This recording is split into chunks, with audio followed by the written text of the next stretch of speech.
around the globe.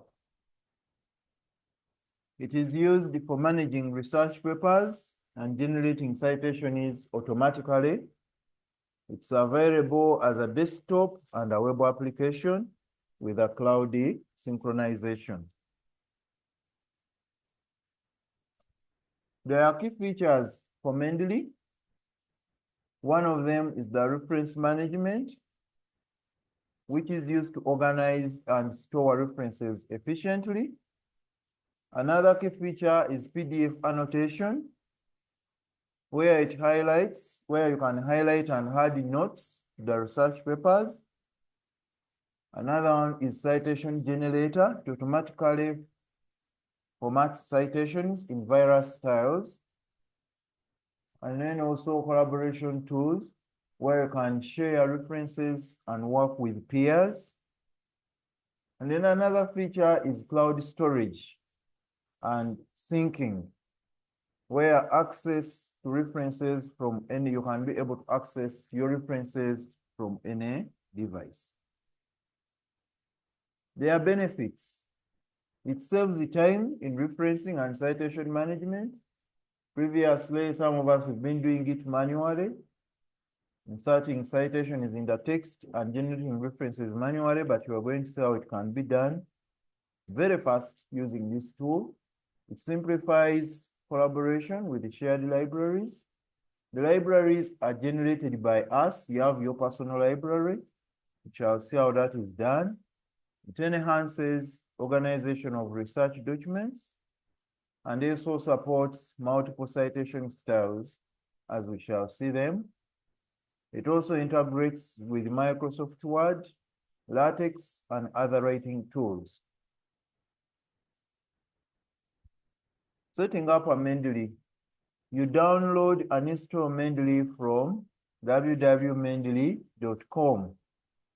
And then you can also create a cloudy account for synchronization. You can import references manually or via PDF or from online databases. And then also install the Mendeley Word plugin for seamless citation insertion. Organizing references. You can use folders and tags to categorize your references. You can add metadata, that is the title, the author, publication year, in place of publication, edition, stroke volume for better organization.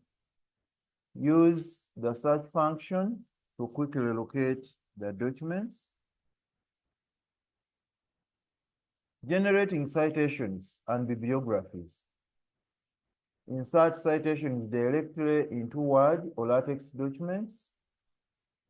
You can choose from various citation styles as per journal or per the institutional requirement, because different journals have specific citation styles they would like you to use.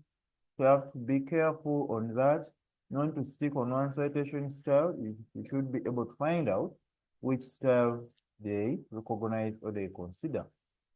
And then also has auto generation of the bibliographies with a single click. We shall see how that one works. Collaboration within Mendeley. You can create private groups for team projects. If you have projects you are writing, you can create groups, but all of you should have accounts in Mendeley. You can share references and annotations with your collaborators.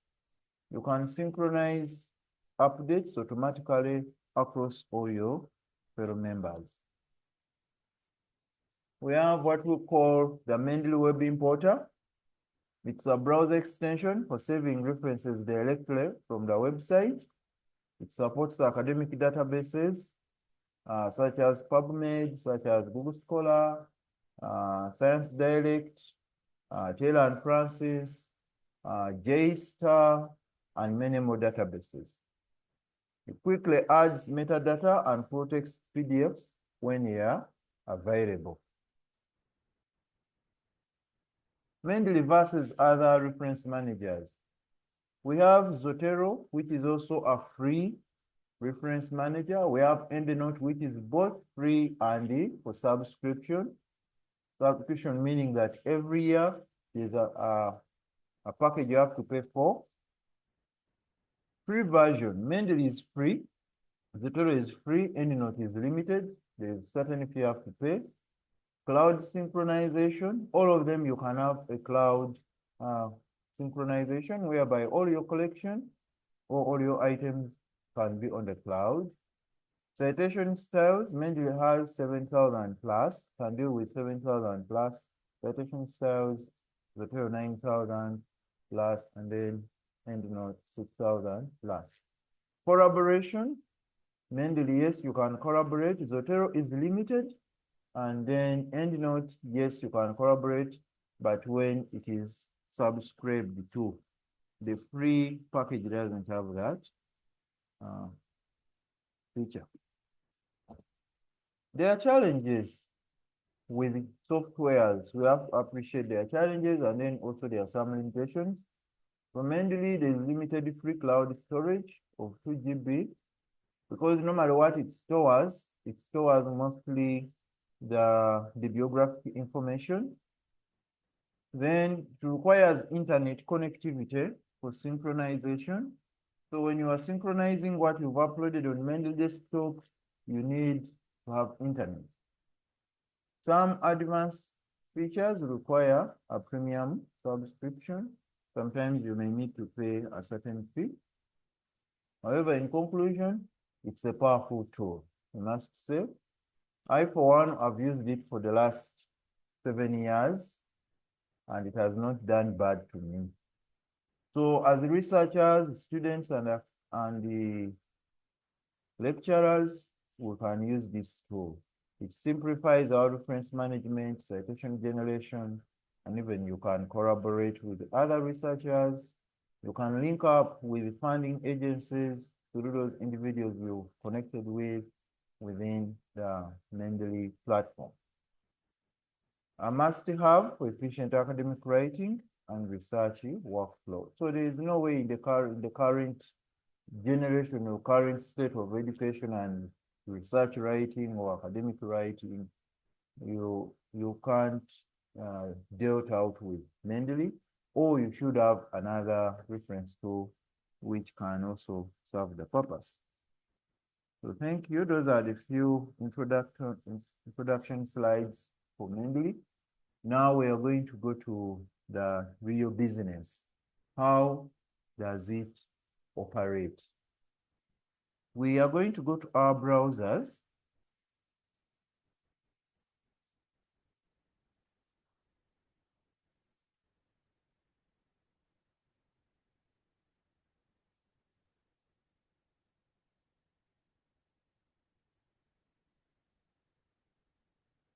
Let's go to our browser, and then you type there Mendeley desktop.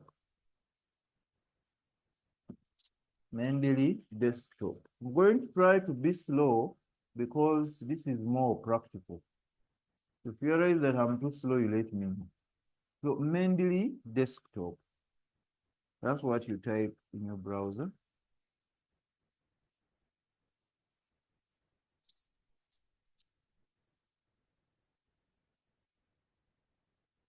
So the moment you are at this page,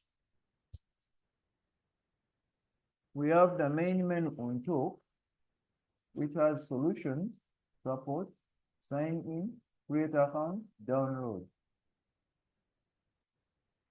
As first users, what we need is to create an account at a free cost. Or you can come down here and click on the red button which reads create a free account. And then you create an account. So the moment you click on it, you type in your email address. Now for my case, this is how it will display. Enter your email to continue with Mendeley. So you enter your email, and it will make the continue button active this time. And then you click on continue. For me who has an account, it will take me straight away to log in the password. For us who don't have accounts, to take you to a page where you need to fill in your given name, your first name, and then later your password. Then you continue. And for a first time person to register, there will even be confirm password. So the moment you type in your password, then confirm the password, it has to be the same, and then sign in. I hope that step is clear, because that is the starting point. We should have a cloudy account. Use any email of your choice. Use any password of your choice.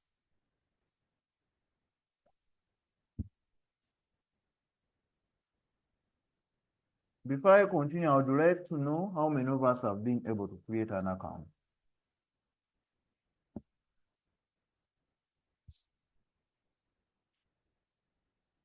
You can respond in the chat if you've created, or feel free to unmute and tell us that you are done with creating an account.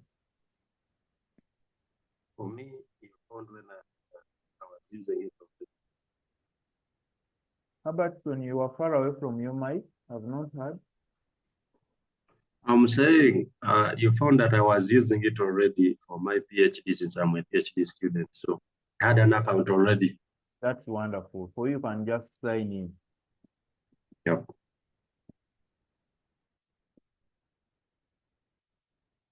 I want to hear from new people who are hearing mainly for the first time, who don't have accounts. I'd like to hear from you. Have you created an account before we move on?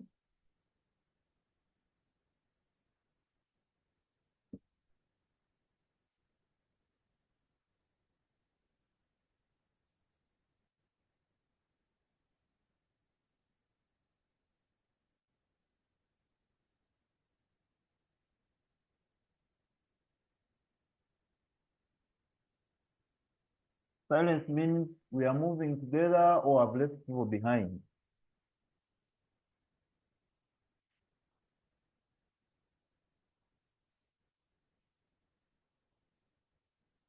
Okay. So after creating an account, you'll click on sign in. I'm also going to sign in. Then we shall see how the account looks like after signing in.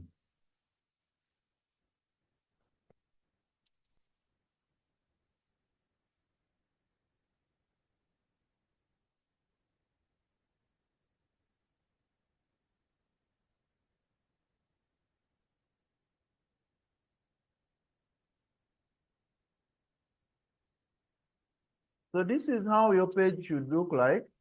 And in the far right-hand corner, your name should be displayed there because you are the owner of the account.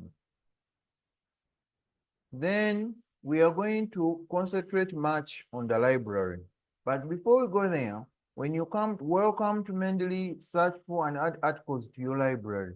You as Stephanus, your library, not the Andeje University Library. Because you are creating your own library, you as an individual. So this is your library. So currently now as we speak, you don't have any content there, apart from Albertson, who has been using it for his studies. So the rest, we may have nothing there, unless if we've been using Mendeley before. So we click on the library.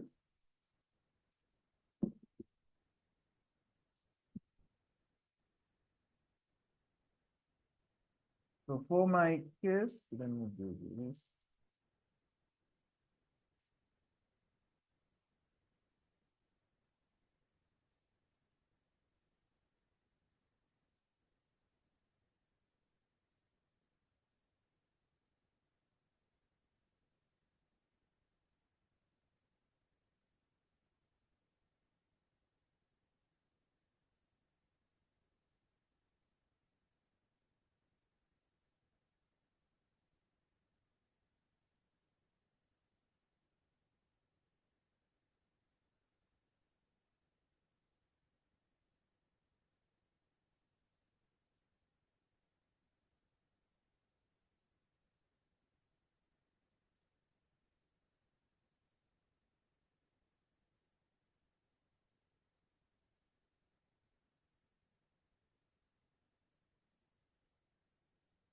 I'm going to delete all these references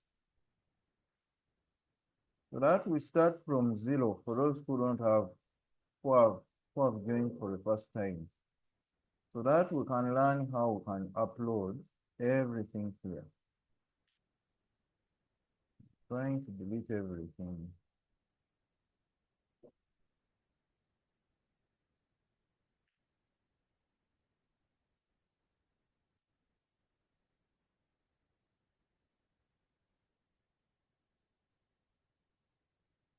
So this is how all of us, our page should look like for those who are using Mendeley for the first time.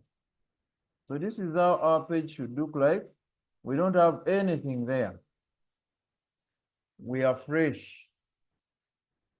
So what do you do with this account? After creating it, now we are going to go to another step of installing Mendeley Desktop, because that is going to be our workstation when we are offline. So we shall open a new tab here in our browser and type there download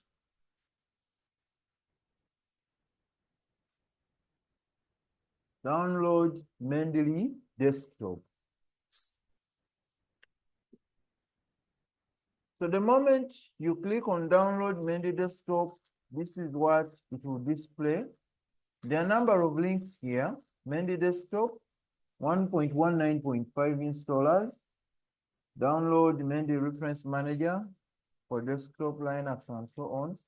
We are going to select download Mendeley 1.19.8 installer, because that is the current version of the setup for Mendeley Desktop.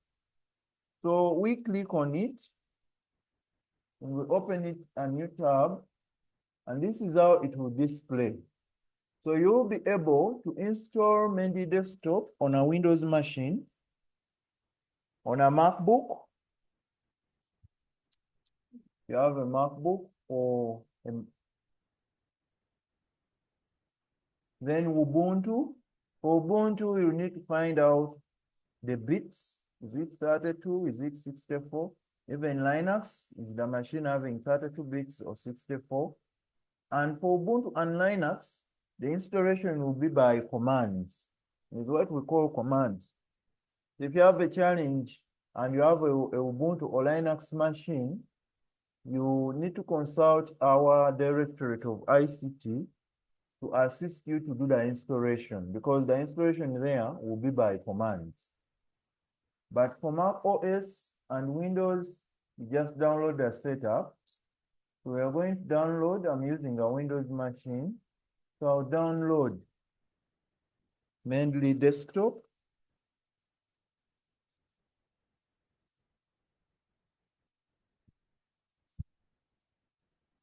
Unfortunately, it no longer has the Mendeley app for the mobile devices. Last worked in 2017, 2018. And Mendeley is being managed by Elsevier. They are the managers of this software. So they have the patent and the copyright of this software or tool. So after downloading it, it is very small, just 54.9 MB. I'll double click on it under my download. And the moment you click on it, it will ask you whether you want to allow this app to make changes on your device, and I'll accept. So when I accept,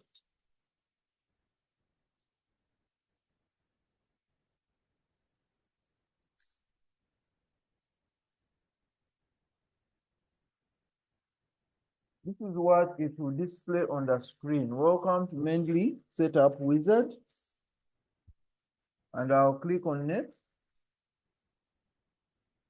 I agree with their principles. I'll click on agree button. And then it's going to be installed on desktop, and the file will be under program. I'll click next. and then I'll install. You just click on install button. I'm not going to install it because I already have it on the machine. So that is the procedure of how to do the installation. So after finishing the installation, this is how the page will display on your screen. And when it displays in this nature, we go back to our online account we created. You remember the online account we created? The email address and the password we use exactly as they are without putting their spaces. That is the one we are going to utilize to log in here on Mendeley desktop.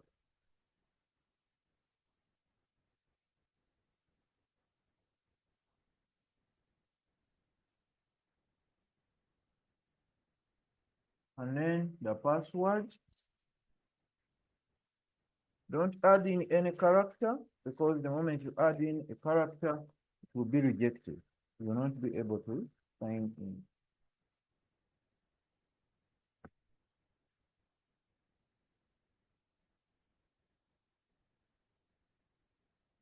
If the machine is yours and you didn't borrow it, and it's not a staff room machine, you can click on stay signed in so that your account is not closed. Then you click on the button for sign in.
So this is how the page will display. Welcome to Mendeley. Reference Manager installed. Citation plugin for Microsoft Word not installed. So you click on the blue button which reads install now. So for you to be successful to install the citation plugins for Microsoft Word, all your Microsoft Office packages should be closed on your gadget. And then after this, you go to the bottom corner on the right where we have the word close as a button. You close it. It tells you that you can add and create. So click here to import documents and folders to your library or create new entries manually. Or it can import from other libraries, that is under EndNote XML, bibliotext, and then RAS. And Mendeley has web plugins. We shall look at those. So you click on next. Mendeley has a storage, both local and cloud. The local, it's where we are now. The cloud is the other account we created first. You click next. The help button will always be here. So if you need help, you can still check under the help button. So then you close. So this is our page, our Mendeley desktop page. And now we have the top menu, which has files, edit, view, tools, help. Before we do anything, when you go to files, you can add files. Those are electronic copies. You can add folders when you've downloaded your materials and they are in a folder. You can watch the folder. You can add entry manually. Adding entry manually, those are print materials. You can add them. You can import from other referencing tools. You can rename the files. You can synchronize. Synchronization, this is when you upload materials on Mendy desktop and you would like them to be kept on the cloud, you can synchronize. Then those which you would have downloaded using the Mendy web importer, they are the other side on the cloud, but you need them here on the Mendy desktop, still you synchronize. So that is the synchronization. Then you can sign out or you can quit. We have edit, which I will not spend a lot of time on it. Then we have view, where we have library as citations, library as a table, and then citation styles. By default, it picks American Psychological Association, and we are now currently using the 7th edition, that is APA. There are more citation styles. So what you do, you click on more styles. It will display the ones which are installed within the setup. But if you need more, you should be online. You can search here and you search for other citation styles. For example, I can search for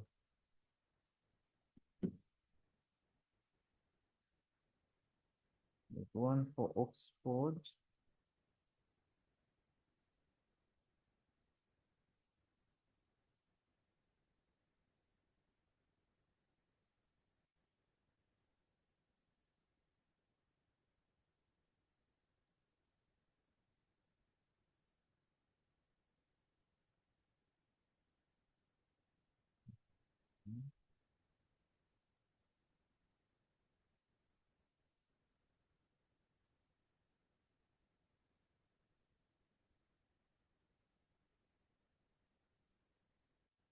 Looking for the one for the lawyers which they use, Scholar.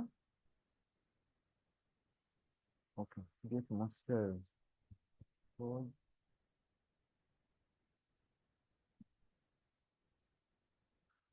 Scholar, Oxford University Standard for citation for legal authorities. But for them, they have two. There's one which has no EBID, and then these are for law students or law lecturers, they know better. So if I need to use a Scholar, I'll click on it, and it will be installed within my list. So when I go back here, you can see a Scholar is there, wasn't there. I can get more, but I should be online. If I need Oxford, Brooks University, Harvard, but I already have Harvard here. I already have Harvard reference format, one duplicated. But if I need another one, Oxford, Brooks University, I'll click on it and then install it. If I go back, it's there. So you can add more reference styles as much as you can. Remember in the slide, it said it has 7,000 plus. So it's up to you. So that's how you can be able to install more citation styles in your account. Now this is my account. So it will, Oxford Scholar and Oxford Brooks University Harvard will not appear in your account unless when you go to get more styles and you add it there. Okay. Then those are the citation styles. Then we have tools. Uninstall web importer, we shall look at that towards the end of the session. Then uninstall MS Word plugin. We've already installed it. We don't need to uninstall it. The help, we'll take time and go through the help icon and what is in there. Now, this page, it has 3 panels. We have the left-hand panel, the middle panel, and the the right hand panel.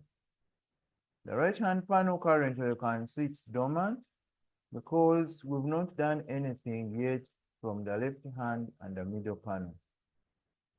Before we upload any files here, we are going to create folders. And you click on create folder, and it will tell you untitled folder. I'll use a simple example of a research proposal. So I'll say I'm going to work on my research proposal. So after typing there the folder name, you click in the middle column or the middle panel. So it's research proposal folder, but the proposal has 3 chapters. So I'll right hand click and create new folders within the main folder. I'll say chapter 1, click in the middle panel. Chapter 2, click in the middle panel. Go back to research proposal, new folder. Chapter 3, click in the middle panel. So you can see now my research proposal main folder, it has 3 folders within it, but each chapter has its own elements, and then chapter 2 has its own themes, sub-themes, subsections, and so on, depending on how your proposal is structured. Even if it was a coursework, it will be the same because the coursework will have an introduction, the body, the main body, the recommendation, the conclusions, and so on. So even for the class assignment, it can be the same. I can divide them into sub-folders. So when I come to chapter 1, by default, I know chapter 1 has introduction. I know very well chapter 1 has what we call background of the study. I know very well chapter 1 has aim of the study.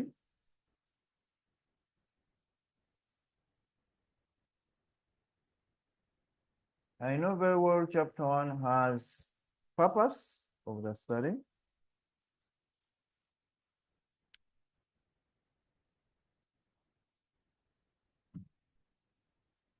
I know very well chapter 1 has justification or significance, and one of them can work, or all of them.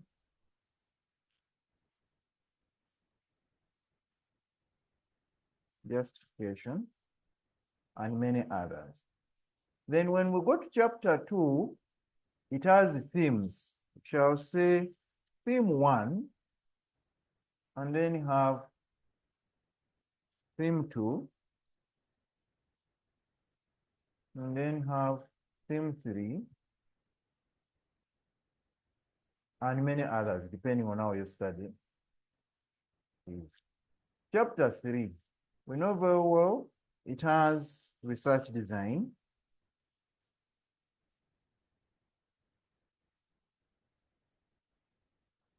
Chapter 3 has population of the study.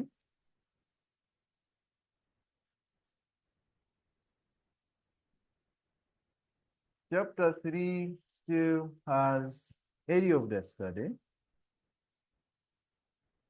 Chapter 3, we know very well it has data collection methods.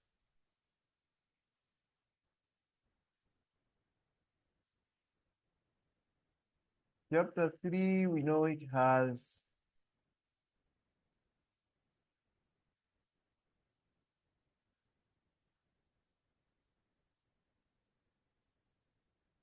data collection instruments or tools. It can be instruments or tools, and many more. So when you look at my chapters now, each chapter has sub-folders in it. But when we go to chapter 1 under background, I may be looking at my study in this context. I'm looking at it from the global perspective, regional and then up to where my case study is. So it means when I come to background, I'll still create folders within it. I'll say global aspect, regional,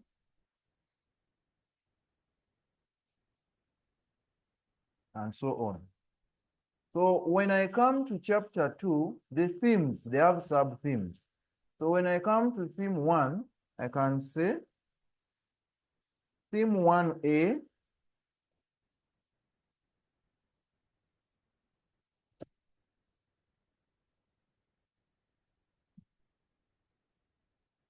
theme 1B.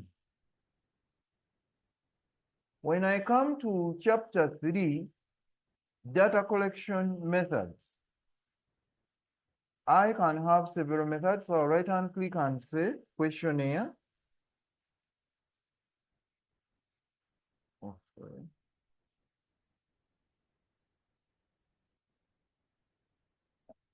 Questionnaire method, observation,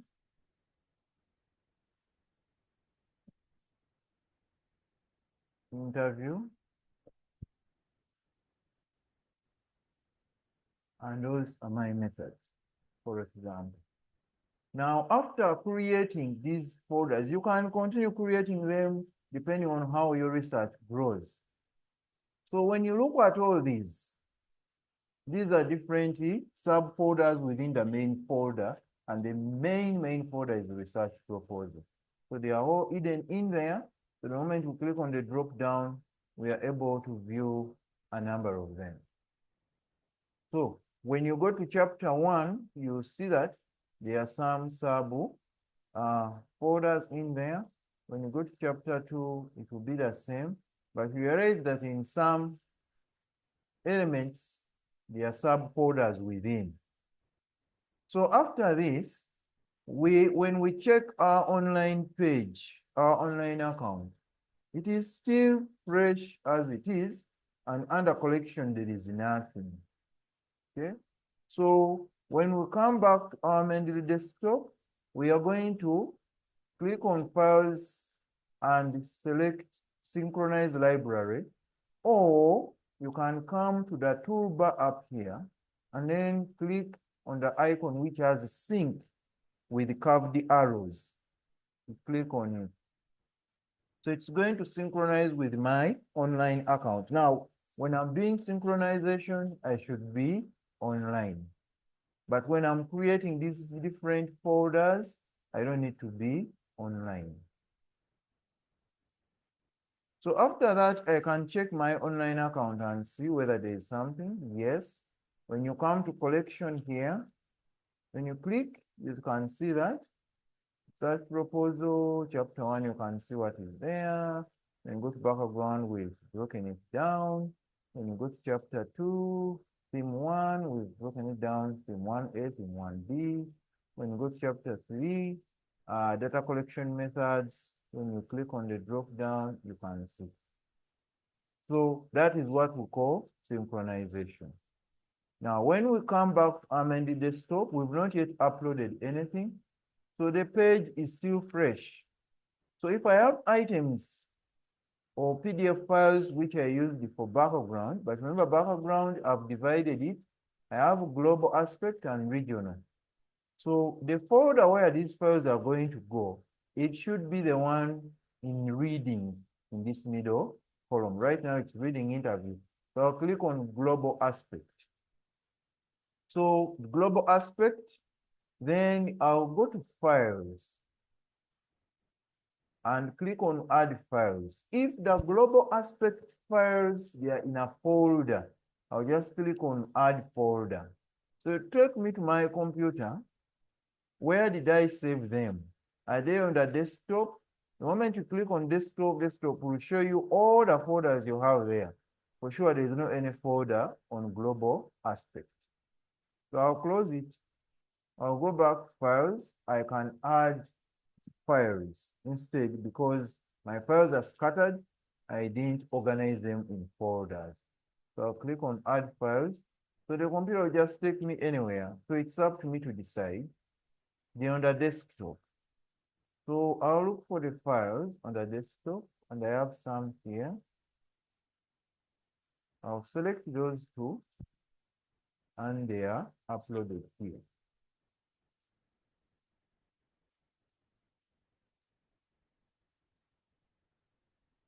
I hope that is clear. So I'll go to regional. I have more files.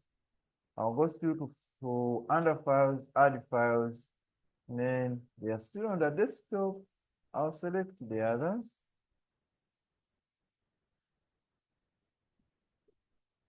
And open. So they've been added. And the moment you click on one, like the one for Mole, you can see the right-hand panel is now active, yet it wasn't. So what does it help? It gives you the bibliographic details of every item you've uploaded. This is basic writing and resisting white innocence. The author is Mole and Burnett. It is from the Journal of Basic Writing, year 2022, volume 41, issue 1, pages 5 to 39. The abstract has not been captured. The digital object identifier, those who attended last week's sessions, if you recall, the DOI, it is here, and then the file.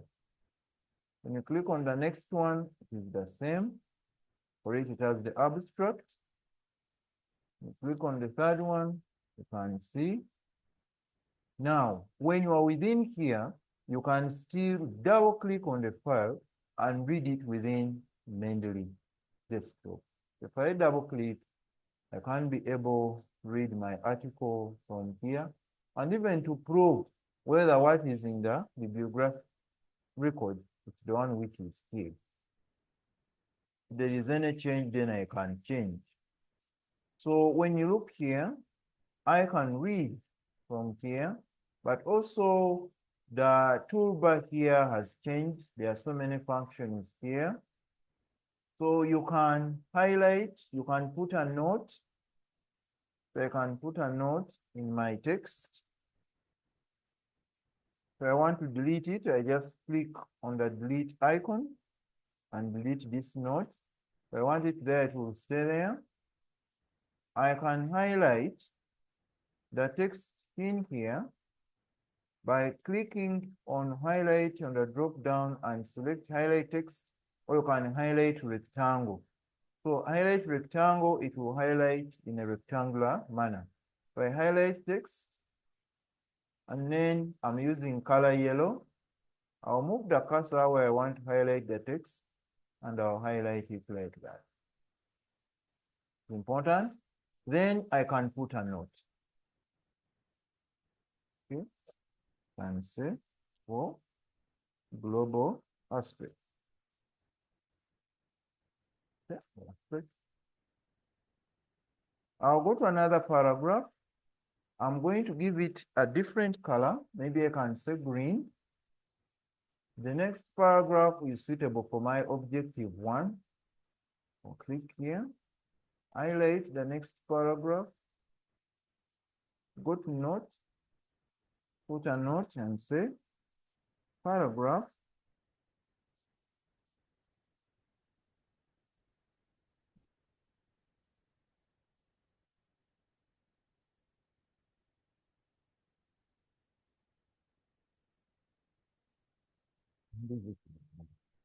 So meaning that in future, I can come and refer to this paragraph again.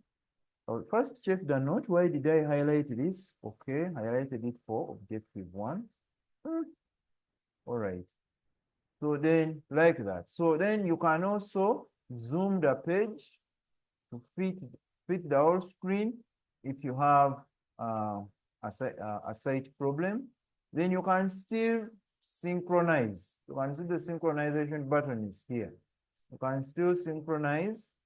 So meaning that you are even ensuring that what you've done here in highlighting and putting notes, it is going to be kept on the cloud.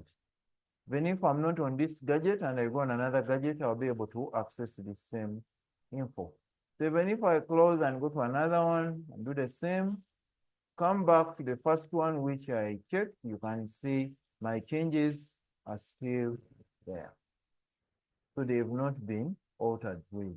So they've been kept as I instructed the tool to apply. So that is how you can play around with these files. Now, we are going to go to another, let's go to the aim of the study. We are going to add something on the aim of the study, but this time around when we go to files, we are going to add it manually. Remember, I said in the slides that manual upload or manual files, these are in print. So it will give you a window of this nature, and there's a drop down for different types. The list is organized alphabetically. We have bills, books. Book sections are the same as book chapters, cases, computer program, conference proceedings, even conference papers come here. Encyclopedia article, films, generic, hearings, journal article, magazine article, newspaper article, patent, report, statute, television broadcast, thesis, web page, working paper. Working paper are also technical papers. They fall here. So if I select a patent, for example, this is how the template will look like. So request for the inviters, those are the authors, the title of the patent, the year, the pages, the abstract, the tags, those are not so important. Other author keywords, they're also important, but not so much in terms of citation. Country is important, institution important, assignee important, issuer important. The number given to that patent, the URL address may not be so important, but if it's there, add it there.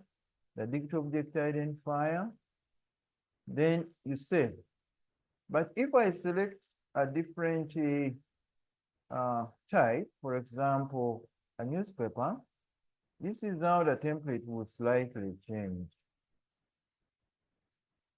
The top might remain the same, title, author, publication, year, pages, but as you come down here, they are asking for the city, the date, the month, which was not the case with the patent.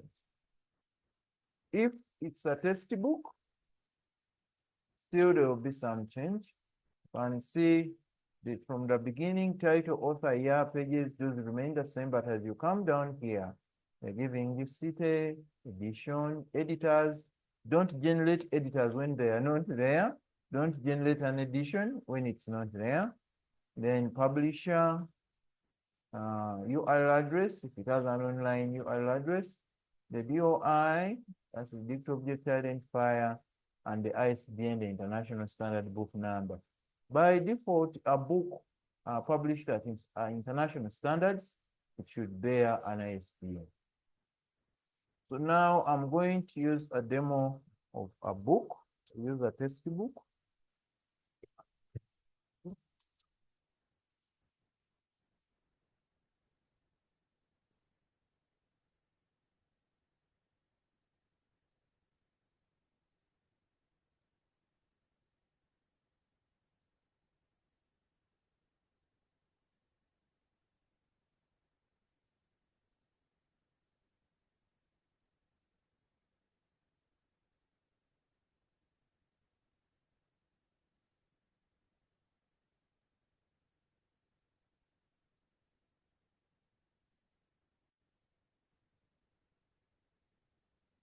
The book I'm holding, the title is Fundamentals of Nursing. Second edition, publisher is BT Basava Papa. So I'll go to title and type there the title as it is. Every title starts with a capital letter.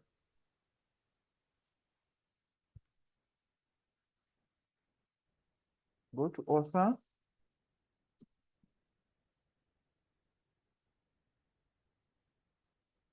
Go to year of publication. That is the copyright year. On the title page, it's not there, but when you turn the page we call it a verso title page. The page behind the title page. That's why I've been able to get the year. Then every book starts with the page 1. I'll put page 1 a dash and check the last page of the book. And the last page of this book is page 1041. Abstract, as I said earlier, not so important. Tags not so important. Keywords not so important. Rather, author keywords. Place of publication or city is very important. On the title page, you'll find there some books have more than one place. We always pick the first one. And for this book, the first place is New Delhi. Edition. This book is second edition. Now, there are some books, for example, when it is second student revised international edition. How do you do that? This is what you do. Second student, that will abbreviate, international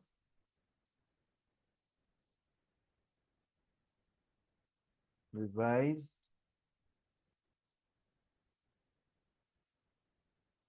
edition. Second student international revised edition. Now, don't generate this if the book doesn't bear such. So you only include them in abbreviation like that if they are there. But for the book I'm holding, is just second edition. An edition, we write capital E and small d and put a full stop. You come to the editors. If it has editors, include them. It doesn't have, leave them. You go to publisher.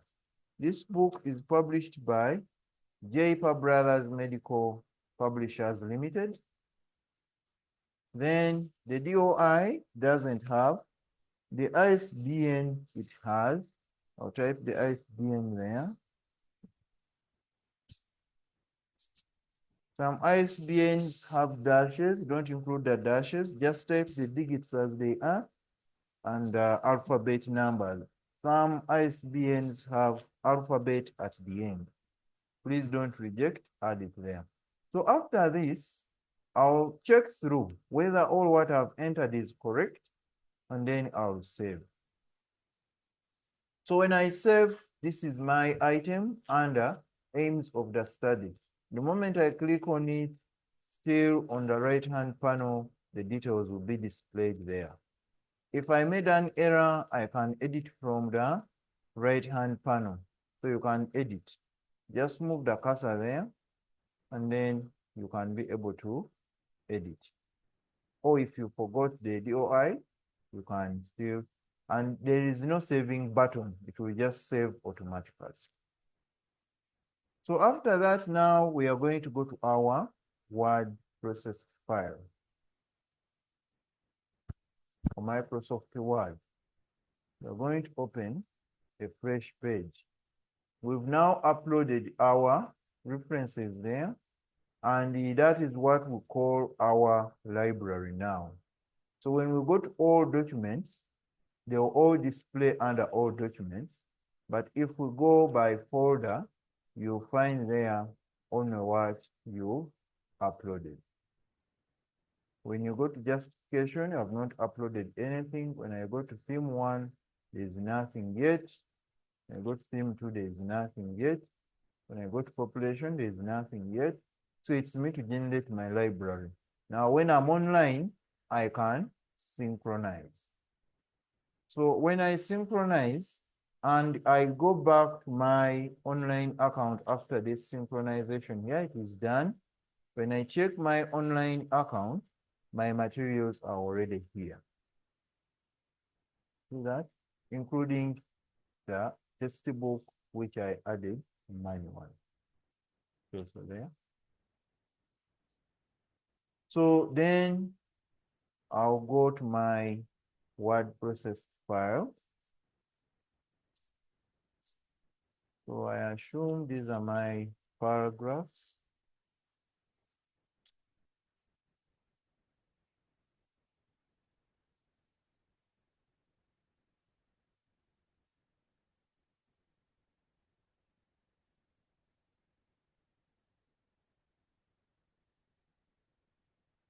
The cursor should be where you want your citation to appear. If you need a citation in the middle of the text, maybe there was a full stop here and that's a new paragraph.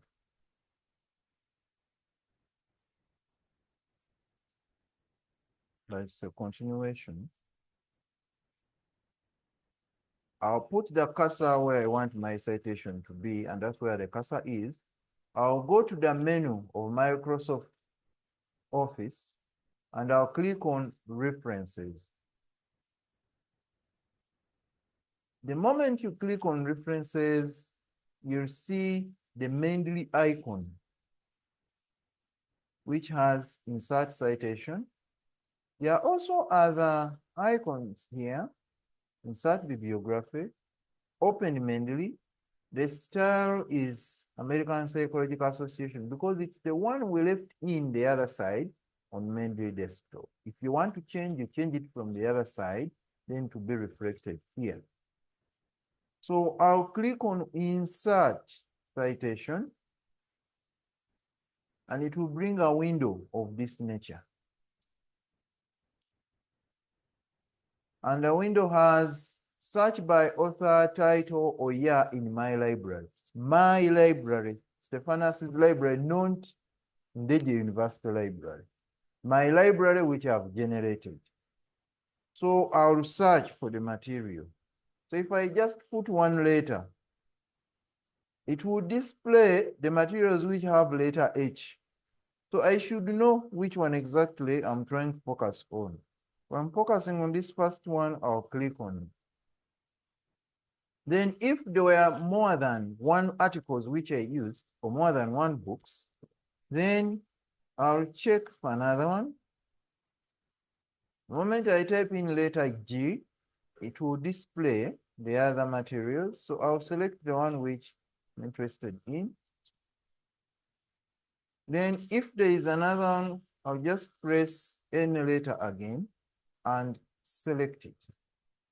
So now there are scenarios that I've not read the whole document, but I zeroed it to specific pages within those files. So I'll go to Cahiers, because it's the first one, 2019. Click in Cahiers. It will display a page of this nature, and it has pages or page. I'll go in the box here and say under Cahiers, I read page 89 to 90.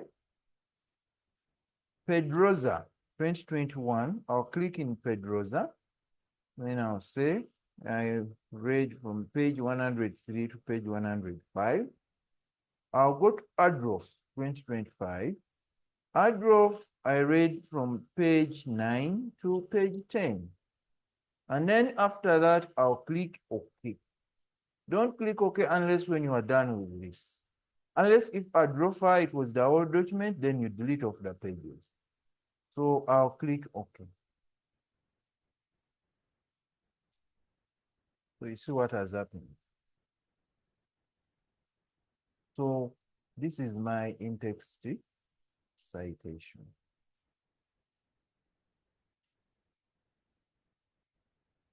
And Cahiers, because there are more than one author, it has indicated the ital. Ital, it's a Greek word meaning and others. So meaning when we go to the references, Cahiers and many other authors of that paper. Then I'll go down here and start generating my reference list. References. I should put the cursor where I want my reference list to start from. Now, remember in the slide we said it's a single click. We come back here to the panel where we have references, and we move and click on Insert Bibliography. Insert Bibliography. And our reference list is generated. It will be truthful. It will only generate a reference list of what you've cited in the text. So even students, it's possible to catch them you'll find there are some students who have 20, 30 reference materials, but when you go in the text, there are only 2. And the 2 who are there, they don't match with what is in the reference list. So as a lecturer, isn't this a simple way of catching them? So now we have 3 because those are ones which we have in the text. I'll go to paragraph 2. I'll go back to insert citation. This time round, I'm not so sure of the author. I'll click on go to Mendeley. So I should make sure that my Mendeley desktop is open. I'll click on it. And then what I want to is under regional. And I'll select the first one because that's the reference which I'm interested in. And then I'll click on the icon above the word cite. And it has cited. And after citing, when you go to your references, keeping is down there, but it's itar because there are more authors. That's why it's indicating itar. So keeping is already there, and it's organizing this list in an alphabetical manner. I'll go to another one. Insert citation. I remember my textbook, which I entered fundamentals. This time round, I'll type it there. I'll use the title of the book, Fundamentals. I'll click on it, and then I'll click OK. So it will be included here, and then the book, the author will also be included here, Basavampa. So this is how I can be able to generate my citations as well as the reference. So as we finish, we are going to go back online. Now we are going to do what we call web importing. We are going now to import direct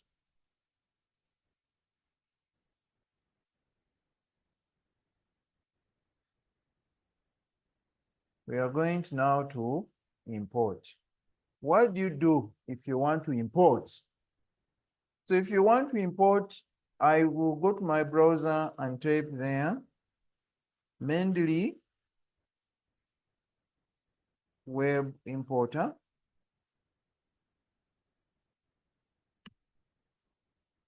And it will give me, I'll check for the one which is for my browser. I'm using Chrome.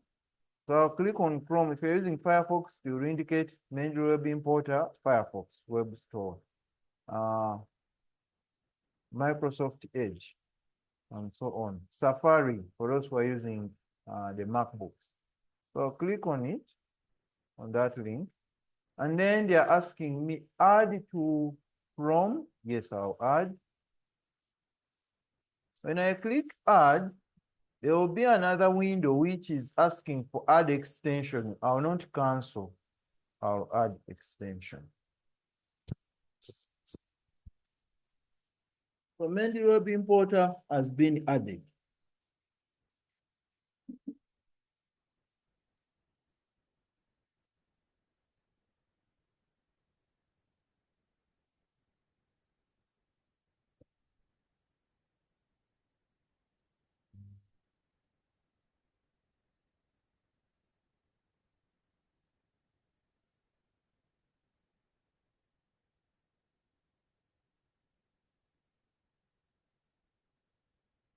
So after adding the web importer, I'll have to go to the extensions link and pin it there.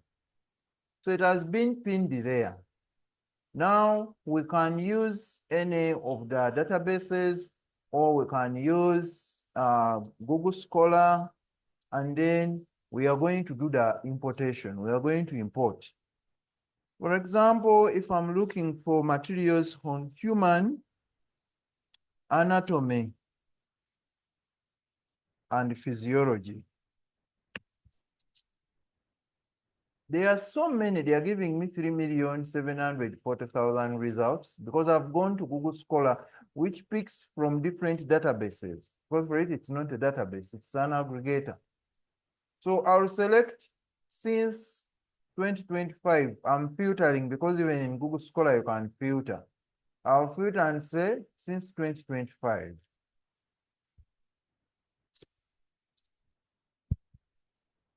So when I select since 2025, you can see I've remained with 16,000 results. There are still many, but it is okay. Then I'll click on my Mendeley web importer, which is going to synchronize with my account. Unfortunately, it's not signing in because my account is still open. It should be in position to sign in. So what I'm going to do, I'm going to sign in because it can't sign in, my account is still open. So I'll just go back here and click on sign in.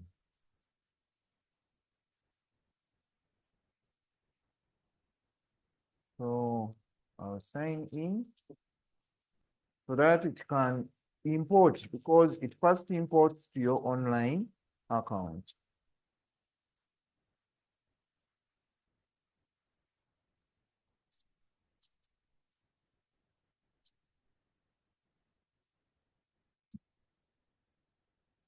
And say stay signed in, and then I'll sign in.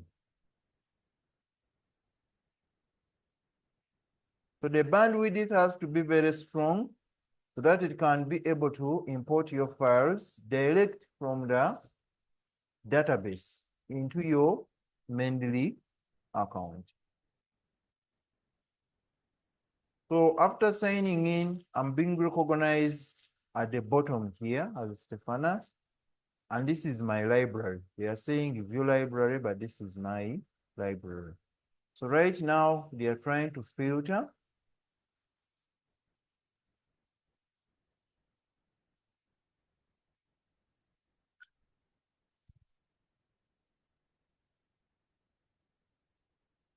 We've been able to filter 15 results, but I would like to have only those which have PDF.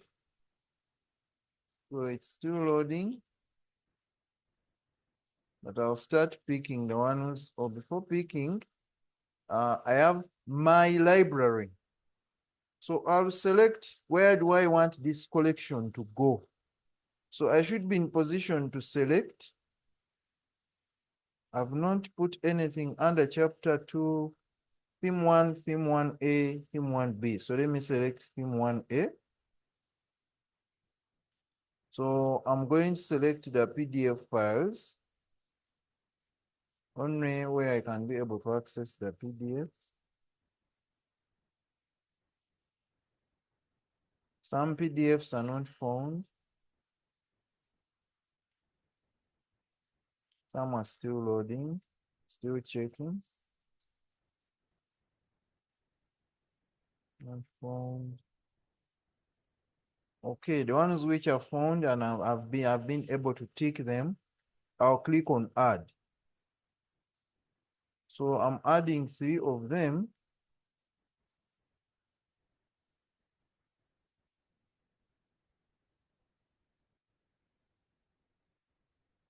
It has only added the reference, does not added the PDF.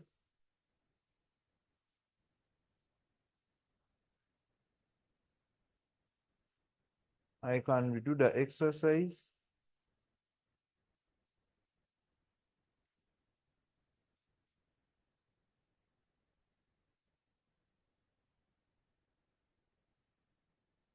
Let me change. Let me look at anatomy, physiology, and imaging. Let me change. Okay, then I'll go back to extension.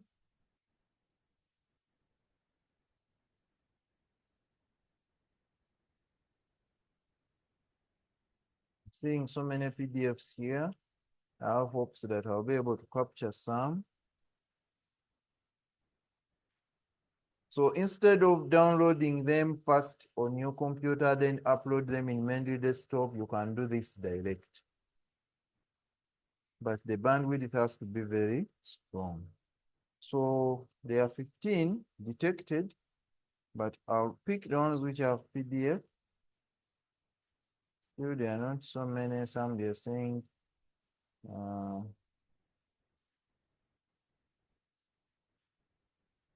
to be viewed.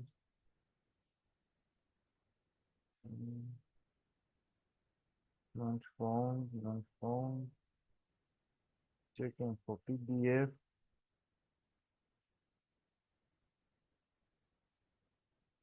There are 16 items, but I'm able to get some few in PDF. Okay, so this one is available.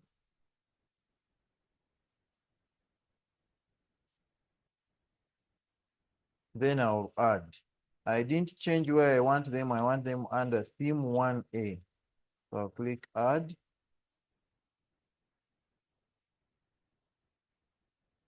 So one of them, it has failed to upload a PDF. Even the second one, it has failed to upload a PDF. Sometimes it's network.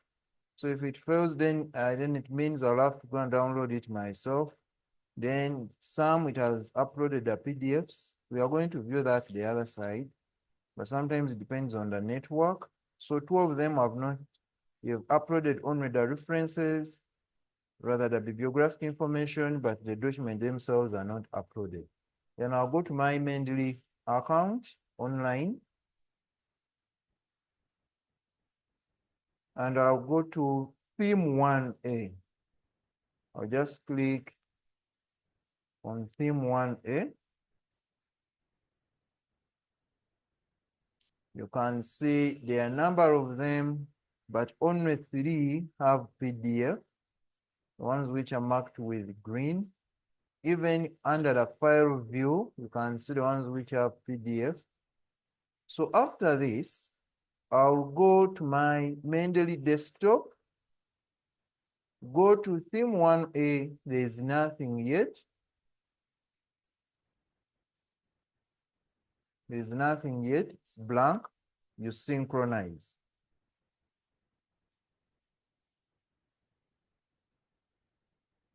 So when you synchronize, you can see your items are here, but only 3 we are able to get as PDF files. It's still loading, but you can see only 3 as they reflected the other side. So the rest, if I need to read them, it means I'll have to go to Google Scholar and download them manually and upload them. Because I've been unable, for example, this first one,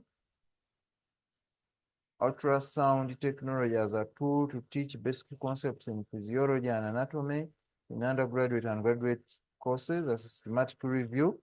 So I'll open in a new tab here and download this PDF. It's here, it's loading, and upload it manually the other side in case I'm much interested in it. Even one which has Australian perspective, it has not been uploaded. I'll look for it to be on the next page. So you look for it to be on the next page because there are a number of pages. Australian perspective on artificial intelligence in medical imaging. And then you also download it and then you upload it to the other side manually. So that's how the web importer works for Mendeley. So I wish to end here for Mendeley. So that's how you can use Mendeley for references. And the moment you click on the items which have been uploaded, you'll be able to view very well the bibliographic information of each item.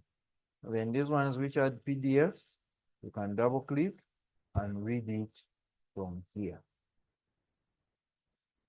And then you can do the other business of highlighting, of putting note, and so on.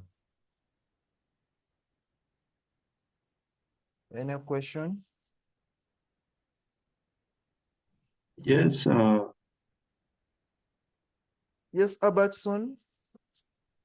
Thank you, Stephanus, for the presentation.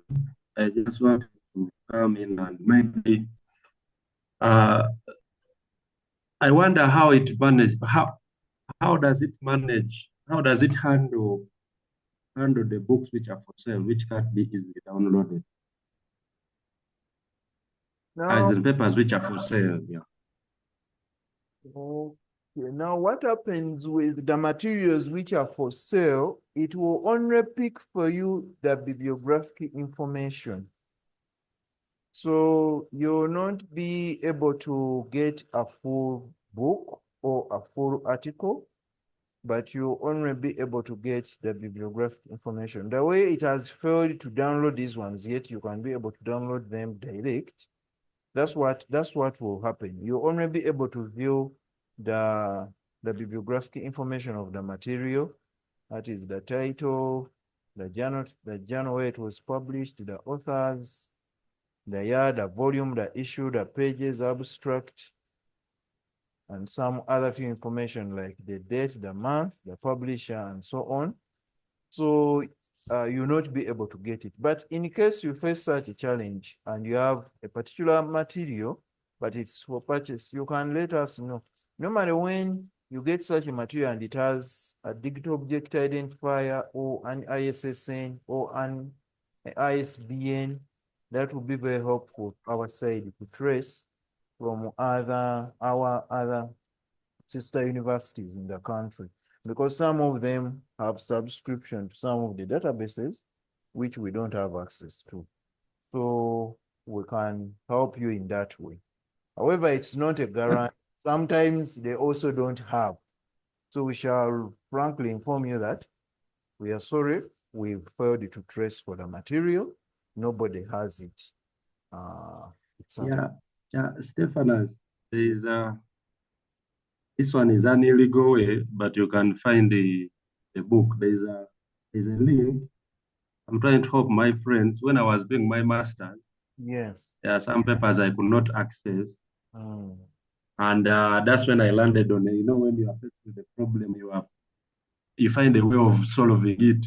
Yes. So I had I researched so much, and I landed on the link. It's called Science Hub. You write a short form of science, Sci-Hub, I know. SCI.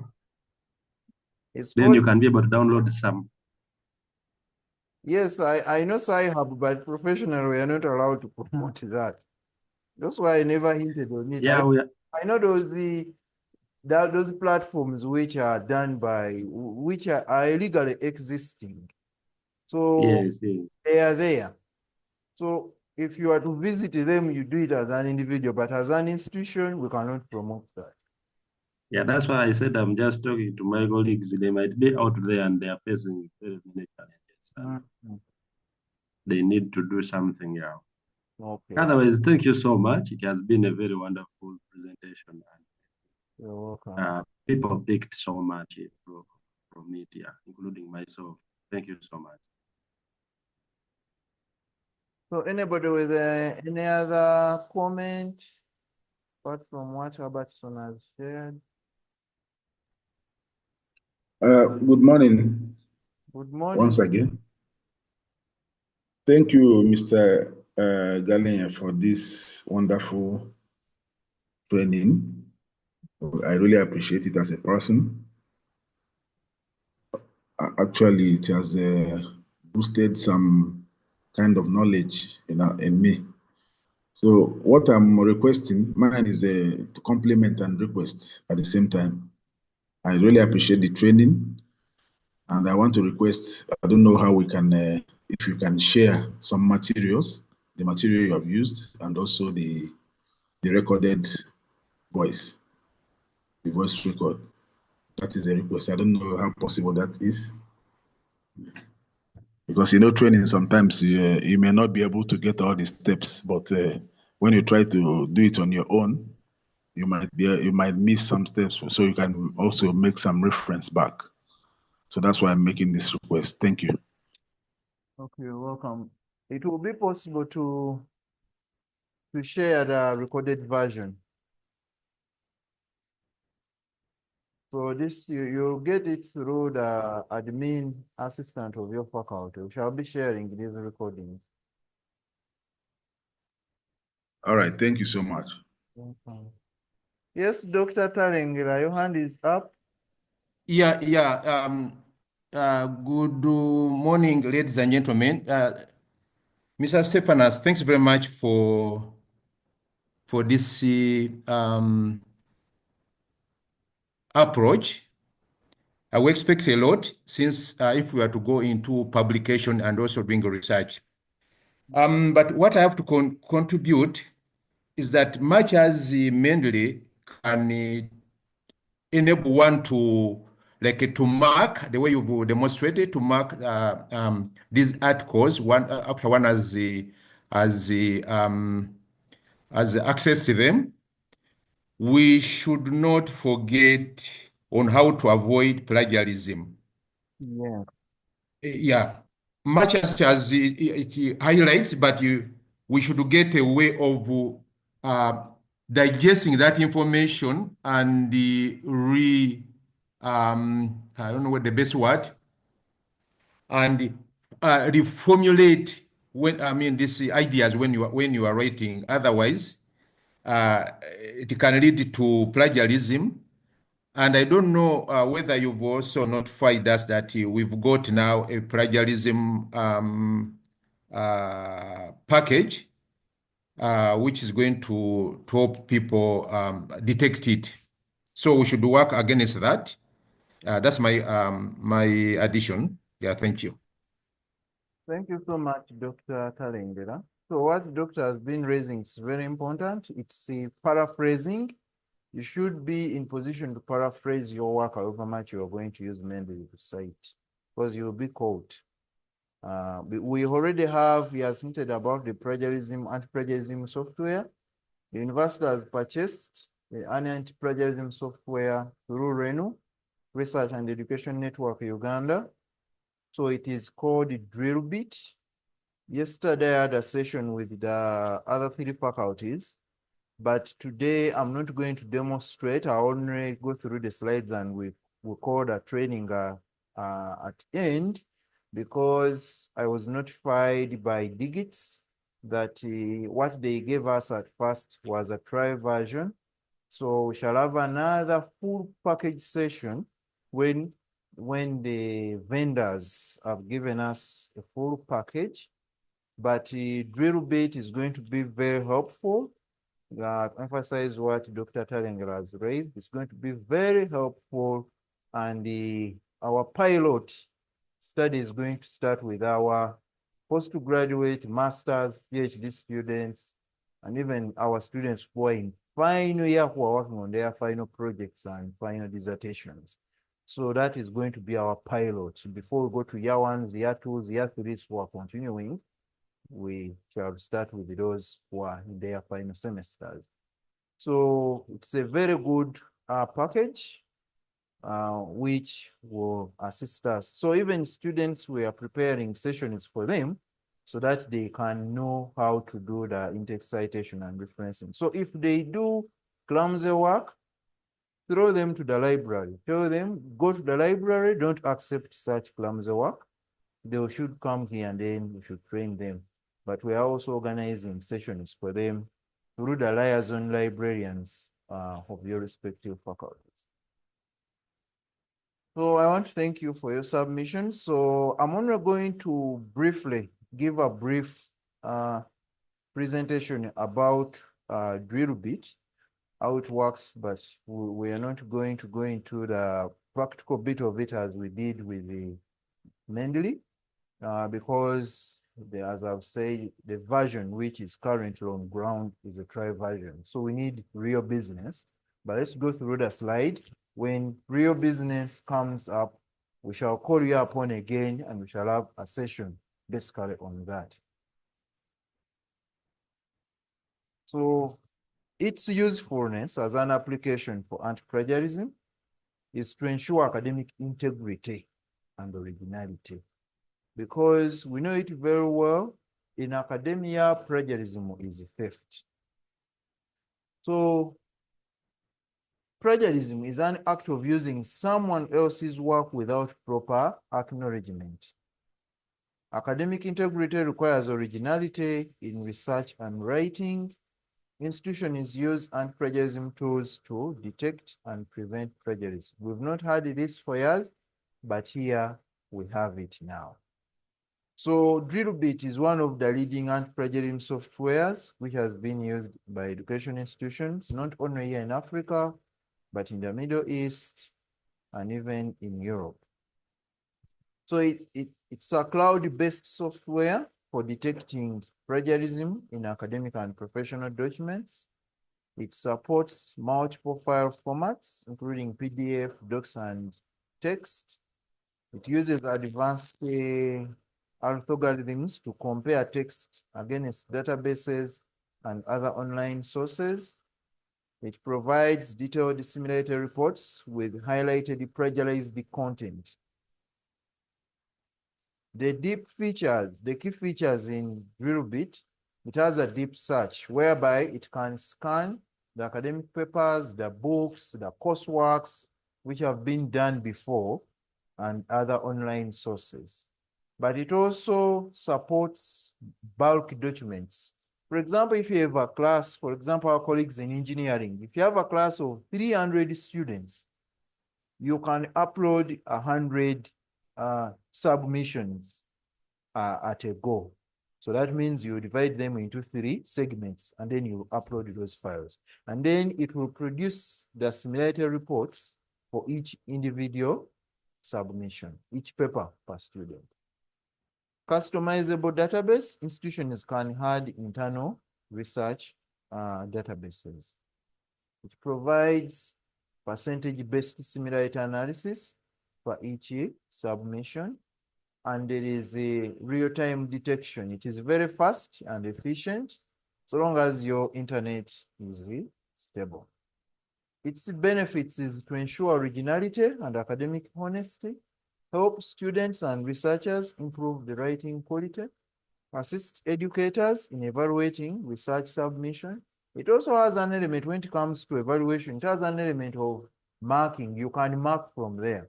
You can say the highest mark is, or the maximum mark is 30 for this coursework. So anybody who is below that, maybe it's up to you as a lecturer to give a judgment. It saves the time by automating plagiarism detection. It also reduces risks of academic misconduct and penalties. How to use it? When we have it here, each one of you will be created an account. And as lecturers, you will be instructors. And it is you who will create accounts for your students. So because we have limited accounts, students will not create accounts for themselves. We may give a window for only the PhD students because there are fewer numbers per intake, but for master students, postgraduate students, and undergraduates, it will be upon you as individual lecturers or supervisors. So you, for example, since we are going to start with finalists, if you have 20 students, you enroll them through your account as an instructor. The tool scans and generates similarity reports. It reviews highlighted sections and you can be able to make necessary revision. Then it generates a final plagiarism-free version for submission. How to understand the similarity reports? The overall similarity report, it has a percentage of how much content is matched. Then it also has highlighted text. So sections are flagged for potential plagiarism. So the student may not have plagiarized, but he cited wrongly, or that paragraph should have been in quotes. She picked it somewhere direct and pasted it there. But because it's not in quotes, then you have to call a student and ask him, excuse me, sir or madam, this paragraph of 10 sentences, it indicates that it is direct from this particular journal or from this particular textbook. How comes you have it here? It is not cited and you've not either put in the double quotes. Then the student will have to explain. So when a student starts playing around on your brain, then the lecturer will have the authority over there. So the software is not, the tool is not there to judge, but you are the one to make the judgment. So source links, it references to the original sources. Exclusion options, there is an ability to exclude. You can exclude citations when it is checking. You can exclude references. You can exclude small sources. You can exclude quotes. It's up to you as an instructor. And then also recommendations, there are suggestions for reducing the similarity. When you look at it versus other anti-plagiarism softwares like Turnitin or Grammarly, Drillbit has a real-time scanning. You can have a customizable database. It has AI-based detection. So normally when it's giving you a report for a particular submission, it will give you a similarity report, the anti-plagiarism similarity report. It will give you the AI report. It will give you the Grammarly report. So all those reports will be there. Then it also has reporting customization, whereby it will customize every report depending on what your interest is. It has some challenges we can't deny. Some false positives due to common phrases, limited detection of paraphrased content. If a student paraphrases his work very well, sometimes it may be hard to detect. It requires institutional subscription, and we've subscribed already. So when they give us a real platform, we shall have another session. Either this semester, if it comes late when you are towards doing semester exams, as at the beginning of early next semester, we shall have the training. But we hope very soon, before we enter into the examination period of this semester, we shall call you back to have a real business hands-on of how it works, and then we shall have to create for you accounts. Dependency is on internet connectivity. So you must have internet to check the student work or even your research papers. There are best practices of avoiding plagiarism. Proper citation, that's why we've looked at Mendeley. There are also other sources, but we've looked at Mendeley today. So there should be proper citation of all sources used. Use paraphrasing techniques effectively, cross-checking work using plagiarism detection tools, understanding the institutional plagiarism policies, and then also seeking guidance from the instructors or the journal editors if you're writing an article for a journal, so that you can avoid plagiarism. In conclusion, this will be a powerful tool to maintain our academic integrity. And it will help us, both as researchers and students, to submit plagiarism-free work. And then it will also encourage us to have originality and ethical research practices. Remember already the institution has launched a journal. So we don't want something which is going to tarnish our name to be uploaded in our journal. So whatever even you submit for the journal publication, our coordinator for that, Professor Martha Chibuka Musoke, will have first check your work before it is published in our journal. So it is for our good and for our institutional growth as far as research is concerned. So it is a valuable asset for us as an academic institution. Thank you so much for listening. Albertson, your hand is up. You have a burning question or a burning comment? Please, it's okay, you can go on. Thank you, Stephanus and the team. This has been really good. I've been crying out for this, but I just have a comment and a word of caution to ask the users. Since they have brought drill as the plagiarism software for Ndeje University, when we are writing our papers, we should stick to it.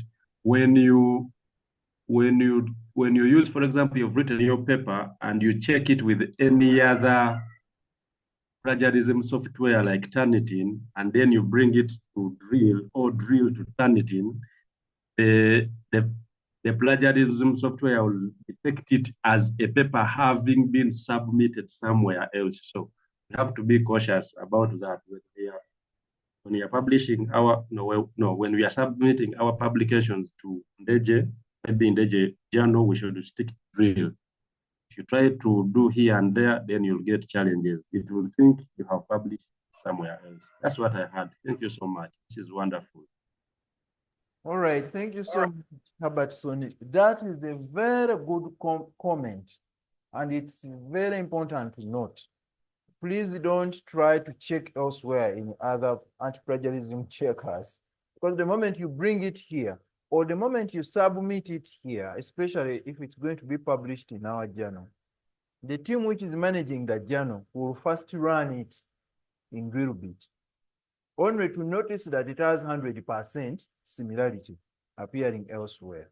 So now that will cause havoc in between you and the editorial board, yet the mistake was from your end. So let's take that serious, as Herbertson has said. Thank you so much, Herbert. That was very important.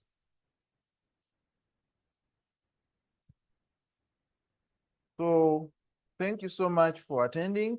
Let's have a closing prayer. I'll pray. Lord, we thank you so much for this session. We thank you so much for the knowledge we've been able to acquire today. We thank you for the environment we have been stationed, the gadgets, the internet, and the power, and everything for our success session today. I pray that your servants go on and practice and even enforce what we've learned today into our students, because we are grooming future researchers.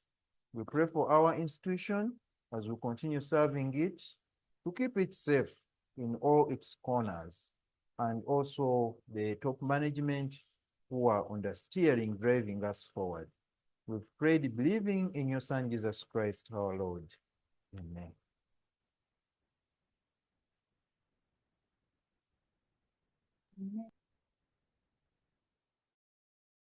Yeah, thank you very much.